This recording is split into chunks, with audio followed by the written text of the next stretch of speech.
into Sherwood Forest. I'm here at the great oak tree in Sherwood Forest, and today I'm going to tell you the tale about how Robin Hood became an outlaw.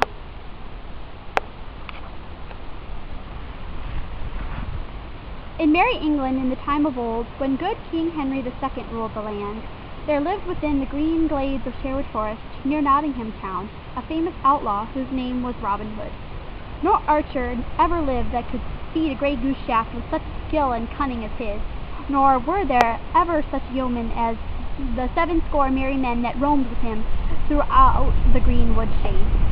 Right merrily they dwelt within the depths of Sherwood Forest, suffering neither care nor want, but passing the time in merry games of archery and bouts of coodle play, living upon the king's venison, washed down with the draughts of the ale of a full October brewing. Not only Robin himself, but all the band were outlaws, and dwelt apart from other men.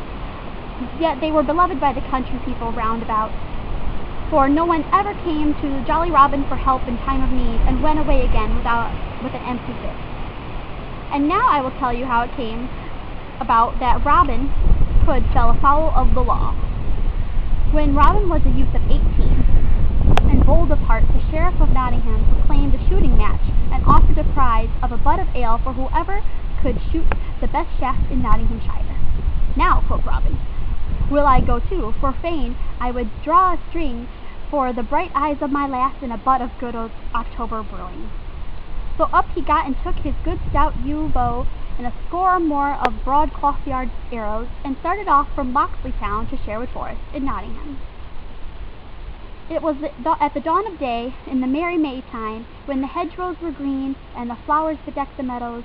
Daisies and cuckoo buds and fair primroses were all along the briery hedges, when apple buds blossom and sweet birds sing, at the lark at the dawn of day, and the thrustle cock and cuckoo, when the lads and lassies look upon each other with such sweet thoughts, when busy housewives spread their linen to bleach upon the bright green grass.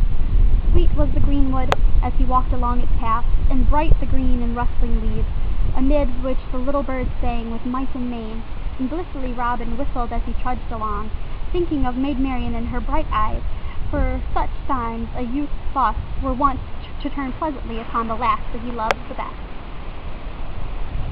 As thus he walked along with a bright brisk step and a merry whistle, he came suddenly upon some foresters seated beneath the great oak tree.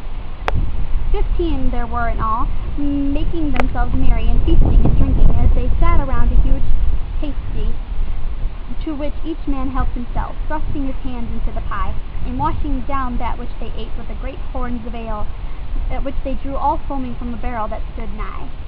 Each man was clad in Lincoln green, and a fine show they made, seated upon the sward beneath that fair spreading tree. Then one of them, his mouth full, called out to Robin, "Holla, where goest thou, little lad, with thy 1 penny bow and thy farthing shaft?"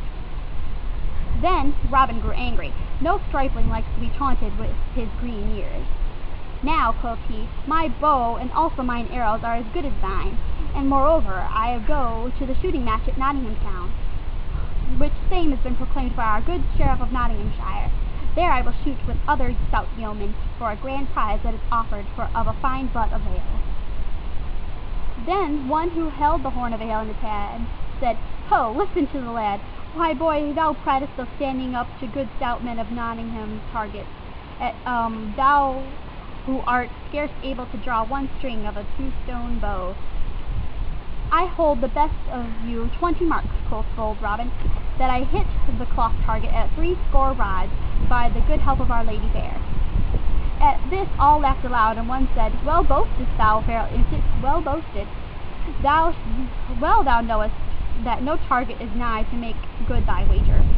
And another cried, "He'll be taking ale with his milk next."